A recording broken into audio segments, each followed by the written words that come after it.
जो में चुनाव हो रहे हैं वहाँ पर बीजेपी जो है हारती हुई नजर आ रही है, तो आप इस पे कुछ कहना चाहेंगे? मेरा ऐसा मानना है 5 राज्यों में जो चुनाव हो रहे हैं ना, वहाँ मेरे को लगता नहीं कहीं भी बीजेपी हार रही। इसका कारण है क्योंकि सामने विपक्ष में कोई ऐसा नेता, ऐसे मतलब ईडी गठबंधन इन्होंने जो बनाया है वो सब बिखरा हुआ नजर आ रहा है विधानसभा चुनाव में। और राजस्थान में तो मैं आपको बता दूं, मेरी बाइट आप रिकॉर्ड करके रखना, 125 प्लस सीट बीजेपी लेके सरकार बनाएगी।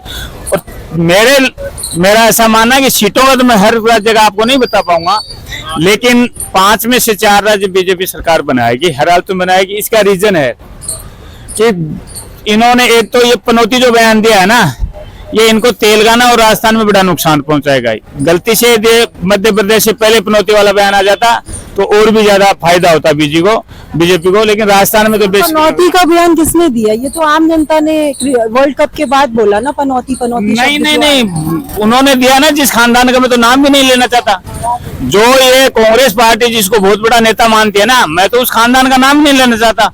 उसके खानदान के राजकुमार ने कहा है पनौती, प्रधानमंत्री, देश के प्रधानमंत्री का। उसके बाद आप बहुत ही ट्रेंड कर रहा है, और ये इतना ट्रेंड कर रहा है कि राजस्थान में तो कम से कम 5% वोट बीजेपी को फायदा करेंगे इस पनौती बयान के बाद। तो उसके बाद ही राजस्थान में वोटिंग हुई है, तो राजस्थान में तो पूर्णतः साफ है। आप इनको देखो, इनको बोलने का कोई है ही नहीं। ये ईडी गठबंधन के आगे चल के अपना चुनाव लड़ना चाह रहे हैं। इनको जैसे ईडी पे आप बोल रहे हैं, तो जो पनौती शब्द का उन्होंने जैसे इस्तेमाल किया, वैसे उनके पास जो है चुनाव आयोग का नोटिस चला गया, आपको पता होगा। हाँ, पता है। तो इस पे आप क्या कहेंगे? नहीं, चुनाव आयोग नोटिस आओ तो माफी मांग लेंगे। इनका तो आदत है ना भाई, पहले गाली देंगे, उसके बाद माफी मांगेंगे, कोर्ट में शपथ पत्र दे देंगे कि आइंदा से ऐसी गलती नहीं करेंगे। अभी तो सर, ये तो सभी पार्टियां करती हैं आपस में। मेरे को आप मोदी जी का एक ऐसा बयान बता दीजिए 21 साल के उनके राजनीतिक पीरियड में, कि उन्होंने एक भी ऐसा बयान किसी को नाम लेके लिया हो। अच्छा, उन्होंने तो जैसे अभी लोग कह रहे हैं उनको मूर्खों का सरदार बोला है, मोदी जी ने ऐसा कुछ नहीं बोला। मोदी जी का पूरा बयान देखो, उन्होंने क्या कहा कि कांग्रेस के एक महाज्ञानी, अरे मूर्खों को सरदार। अब आप बताओ, वो टेक तो कांग्रेस ने दिया उनको, उन्होंने तो महाज्ञानी बताया, मोदी जी ने तो महाज्ञानी बताया उनको, लेकिन ये टेक किसने दिया? कांग्रेस ने अपने नेता को महाज्ञानी का टेक क्यों नहीं दिया, महामूर्ख का क्यों दिया? ये कांग्रेस ने टेक दिया और किसी मोदी जी ने नहीं दिया। मोदी जी ने महाज्ञानी बताया, अब उन्होंने ये टेक दिया है।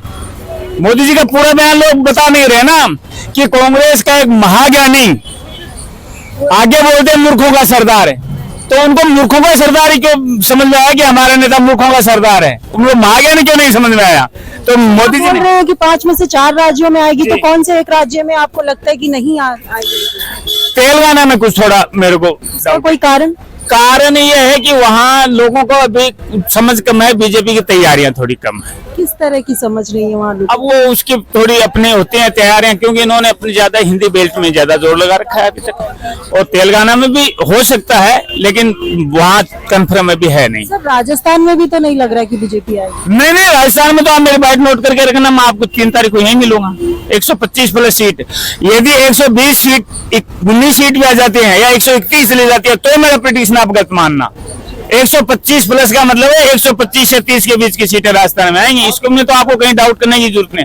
राजस्थान में तो कांग्रेस का, आरएलपी का ये लग रहा है कि दूसरे नंबर पे कौन रहे। आप ये समझो, राजस्थान का तो आप दिमाग से ये बात भी निकाल दो कि राजस्थान में बीजेपी नहीं आएगी कभी भी। ऐसा क्यों? राजस्थान स्टेट अलग है, मैं तो राजस्थान का रहने वाला हूँ, मेरे को पता है सब, ऐसे कुछ नहीं है।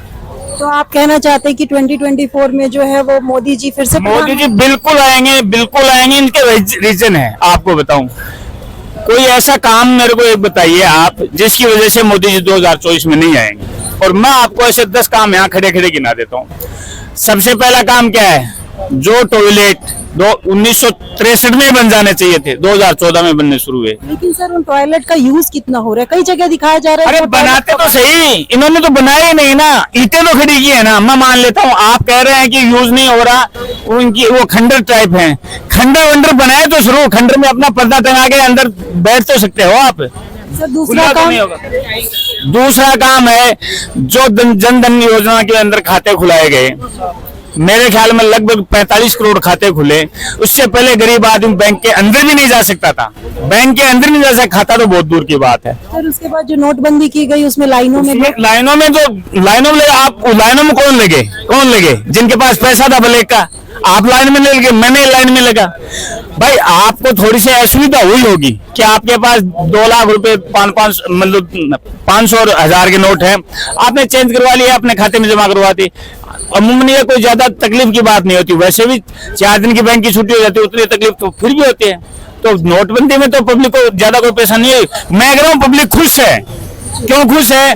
कि जनधन खातों में आज तक लोगों में पैसे पड़े हुए हैं, पैसे वालों ने उनको दे दिया, भाई मेरे को निकाल के देना, वो अपने आराम से उनको निकाल के दे रहे। काम से तीसरा काम, फौज को इतना मजबूत कर दिया कि आज कोई देश ये नहीं कह सकता कि मैं सैंक्शन लगा रहा हूं। पहले क्या होता था, अमेरिका किसी बात को बोलता था कि आप मेरे कहने से नहीं चलेंगे, वो सैंक्शन लगाता था। सैंक्शन के बाद क्या होता था, हमारी सरकारें बैकफुट पे आ जाती थी। आज मोदी जी ने क्या किया, यूरोप और अमेरिका को आंखें दिखा के पेट्रोल किससे लिया? रशिया से। समझ गए? रशिया और अमेरिका को दोनों को आंखें दिखा के पेट्रोल की कीमतें बढ़ती क्यों जा रही? नहीं, कीमतें तो वर्ल्ड वाइज बढ़ रही है ना। ओवरऑल आप दुनिया के मुकाबले देखोगे आज भी सस्ता है। लोग कह रहे हैं गैस महंगा है। मनमोहन सिंह के टाइम में आपको पता है 1170 रुपये सिलेंडर होता था, और जब सरकार छोड़ी थी तब 970 रुपये का था।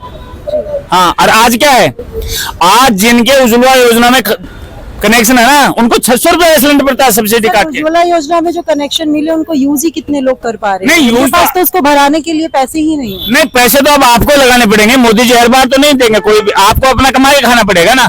गवर्नमेंट ने ये छोटी बात की है क्या कि आपको कनेक्शन दिया है, फ्री में दिया है, घर आके दिया है, ये अचीवमेंट छोटा है। फिर तो कल कह दो मेरे को अनाज नहीं तो मेरे को तो खाना बना के खिलाओ, ये तो पब्लिक को अपना खुद करना पड़ेगा ना। उसके बाद विदेश नीति देखो, कतर जैसे देश जो कट्टर इस्लामिक देश हैं, वहां फांसी की सजा होने के बाद टाइम नहीं लगता। दे दिया क्या फांसी? उनको नहीं दिया ना, उनकी आगे हियरिंग शुरू हो रही है। और मैं कह रहा हूँ उनका फांसी नहीं, उनका एक बाल नहीं उखाड़ पाएंगे, सर का बाल नहीं उखाड़ पाएंगे अपने हाथों से। नहीं, हम उम्मीद कर सकते हैं कि वो लोग वापस आएंगे। मैं कह रहा हूँ कुलभूषण वापस आएगा। इतने सालों तक कुलभूषण क्यों नहीं आया? ये अपने राजनीतिक स्टेट होते हैं। देखो, उसमें 2 देशों की अपनी संधियां होती है, उनका लाने का तरीका होता है। ये नहीं है कि आप किसी को तिहाड़ जेल से जमानत करवा के नहीं आता। दूसरे देश से लाना और तिहाड़ जेल से लाने में फर्क होता है। अभी आपके वो एक यूट्यूबर हैं बिहार से, उनका नाम भूल गया मैं, उनकी जमानत हो गई, वो दूसरे केस में फिर फंसे हुए। तो ऐसे तो कोई जेल से नहीं निकालेगा, उस पर छोटा एलिगेशन वो लगा देगा। तो दूसरे देश से जेल लाना अलग बात है, लेकिन उनकी फांसी टली हुई है छोटी बात मानते हो क्या आप? वरना तो ऐसा भी था, चाइना की विरोध करने पे तो मनमोहन सिंह जी ने अरुणाचल का प्रदेश का अपना दौरा ही कैंसिल कर दिया था कि अरुणाचल, उन्होंने भेज दिया था कि अरुणाचल प्रदेश हमारा हिस्सा है, आप वहां नहीं जा सकते। उन्होंने दौरा कैंसिल कर दिया था। वो भी प्रधानमंत्री थे देश के, इसी देश के प्रधानमंत्री थे। आज क्यों नहीं कह रहा चाइना? आज क्यों नहीं कह रहा? मेरे को एक बात तो, ये चीजें ही तो मोदी जी को 2024 में वापस ला रही हैं। बाकी और सर और क्या बताना चाहिए? और कितने अचीवमेंट गिनाऊं आपको, ये बताओ। आप बोल रहे थे 10 हमारे देश के पासपोर्ट की ये ताकत है। हमारा देश का कोई मुस्लिम भी विदेश यूरोप के कंट्रीज में जाता था, उसको दूसरी दृष्टि से देखा जाता था। आज उसकी कोई चेकिंग नहीं होती। क्या देखते हैं? भारत का पासपोर्ट, चले जाओ। भारत का झंडा देख के यूक्रेन से स्टूडेंट आए, दूसरे देशों के अपने देश के भी आए। ये छोटी ताकत है देश की। जीडीपी नहीं, सॉरी, वो आपका देश की अर्थव्यवस्था 5वें नंबर पे। मनमोहन सिंह कितने नंबर पे छोटी थी? 10 या 12 नंबर पे छोटी थी, आज 5वें नंबर पे। और 4 ट्रिलियन के करीब आपकी इकोनॉमी होने जा रही है। ये छोटा अचीवमेंट है क्या? आप बताओ।